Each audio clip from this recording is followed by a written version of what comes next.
हमारे सामने यहाँ पे ये प्रश्न है, फलन f नीचे आलेखित किया गया है x इज इक्वल टू 3 पे, यानी यहाँ पे इस फलन पे एक वर्टिकल टेंजेंट है, यानी ये खड़ी यहाँ पे स्पर्श रेखा है। हमें बताना है कि x के वो सभी मान ज्ञात करने हैं हमें जिनके लिए f अवकलनीय यानी डिफरेंशिएबल नहीं है। तो इन सब में से वो कौन कौन से मान हैं x के जिन पे ये फलन अवकलनीय नहीं है। तो हमने अपनी पिछली वीडियो में डिस्कस किया है, ये बात की है कि फलन उन बिंदुओं पे अवकलनीय नहीं होगा जिन पे उसका अवकलज नहीं है, यानी कि जिन पे स्पर्श रेखा की हम ढाल नहीं निकाल सकते। तो स्पर्श रेखा की ढाल हम वहाँ नहीं निकाल पाएंगे जहाँ पे या तो हम स्पर्श रेखा बना ही नहीं सकते, या तो अगर हम स्पर्श रेखा बना सकते हैं पर उसकी ढाल की कोई परिभाषा नहीं है। तो सबसे पहले तो हम इस 3 की बात कर लेते हैं जो हमने यहाँ पे बनाया।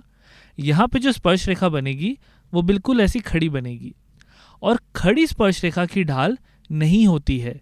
आपको पता है यहाँ पे ये एंगल हो जाएगा 90 डिग्री, इसको मैं इस रंग से बना लेता हूँ, और tan 90 हमारा डिफाइंड नहीं होता, परिभाषित नहीं होता। तो 3 पे ये फलन हमारा अवकलनीय नहीं होगा क्योंकि इसका अवकलज ही नहीं है। तो 3 इसका सही उत्तर होगा, एक तो क्योंकि यहाँ पे ये अवकलनीय नहीं है। इसके अलावा कोई और ऐसा बिंदु आपको दिख रहा है जहाँ पे ये अवकलनीय नहीं है?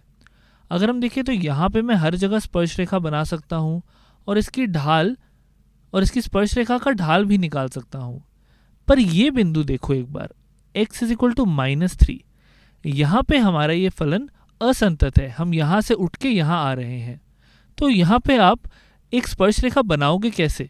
आप यहाँ स्पर्श रेखा बनाओगे या यहाँ स्पर्श रेखा बनाओगे, हम नहीं बता सकते।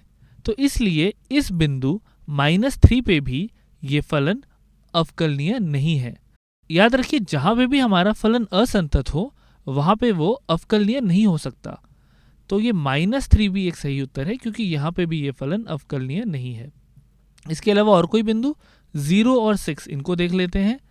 0 पे यानी 0 पे यहाँ पे इसकी हम आराम से स्पर्श रेखा बना सकते हैं और इसकी ढाल भी निकाल सकते हैं, इसकी ढाल 0 होगी। और 6 पे यानी इधर भी हम इसकी स्पर्श रेखा बना सकते हैं और यहाँ पे भी इसकी ढाल 0 होगी।